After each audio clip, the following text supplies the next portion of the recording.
নমস্কার। আপনারা জানেন মাধ্যমিক পরীক্ষা শেষ হলো, তারপরে আজ থেকে শুরু হলো উচ্চ মাধ্যমিক পরীক্ষা। ঠিক বর্ধমানে আমরা সিএমএস স্কুলে রয়েছি, যেটা বর্ধমানে জনপ্রিয় স্কুল বলে আমরা জানি। বর্ধমান বিসি রোডে স্কুলটি রয়েছে এবং এই স্কুলে আজকে আমরা দেখতে পাচ্ছি বেশ নিরাপত্তা রয়েছে ব্যবস্থা, এবং পুলিশ রয়েছে গেটের সামনে। তারা তাদের চেক করছেন এবং তাদের কোনো কাগজপত্র ঠিকঠাক আছে কিনা তারা খতিয়ে তারা দেখছেন, তারপরে তাদের ভেতরে তারা প্রবেশ করছেন। আর তার পাশেই আমার এই স্কুলেরই প্রধান শিক্ষক রয়েছেন। আমি প্রধান শিক্ষকের কাছে প্রথমে আমি চলে যাব সরাসরি কথা বলতে। এখানে কি কি ব্যবস্থা রয়েছে এবং আজকে প্রথম পরীক্ষা হিন্দি এবং বাংলা, কি বলবেন? আমি সংসদের যে কড়া নির্দেশ রয়েছে যে ছাত্ররা কোনোভাবে যাতে মোবাইল নিয়ে প্রবেশ না করে, এছাড়াও ওই ট্রান্সপারেন্ট বোর্ড বা ট্রান্সপারেন্ট জ্যামিতি বক্স বা ট্রান্সপারেন্ট কার্ডবোর্ড, তারপরে ট্রান্সপারেন্ট জলের বোতল, এইসব ব্যাপারগুলোর দিকেও আমরা যথেষ্ট সজাগ দৃষ্টি রাখছি।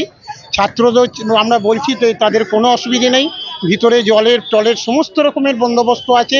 খুব সুন্দর ব্যবস্থা আমরা প্রতি বছরই রাখি, এমনকি ভিতরে ছাত্রদের গাড়ি রাখার, সাইকেল রাখার ব্যবস্থাও আমরা করেছি। কাজে কোনো রকম অসুবিধে নেই। আমাদের এটা মেন ভেন্যু এবং এখানে এখানে সাব ভেন্যু আছে। কাজে সমস্ত কিছু সুন্দরভাবে পরিচালনার জন্য যা যা ব্যবস্থা দরকার সবই নেওয়া হয়েছে। এখানে সিভিকরা, পুলিশরা যাতে এখানে জ্যাম না হয় সে ব্যাপারে থানা যথেষ্ট সজাগ। আমাদের ভিতরেও পুলিশরা রয়েছেন, প্রশাসন যথেষ্ট সচেতন।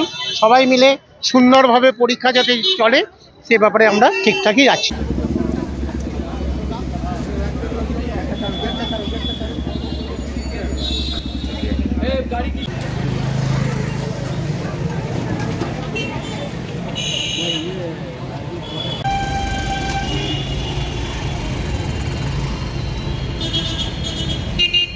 ভালো আছে আমাদের, এবার দেখা যাবে। যা টেনশন তো খুবই আছে। হ্যাঁ, টেনশন আছে একটু। পরীক্ষা তো দিয়েছো? হ্যাঁ হ্যাঁ, এই পরীক্ষার সাথে কি পার্থক্য রয়েছে? এই পরীক্ষা একটু টাফ আছে, ফিজিক্স কেমিস্ট্রি যেগুলো আছে আর কি, সেগুলোর জন্য আমরা বেশি পড়ি। বাংলাটা রেখেছি আমরা, তো ফিজিক্স কেমিস্ট্রিটার জন্য একটু আমাদের আছে।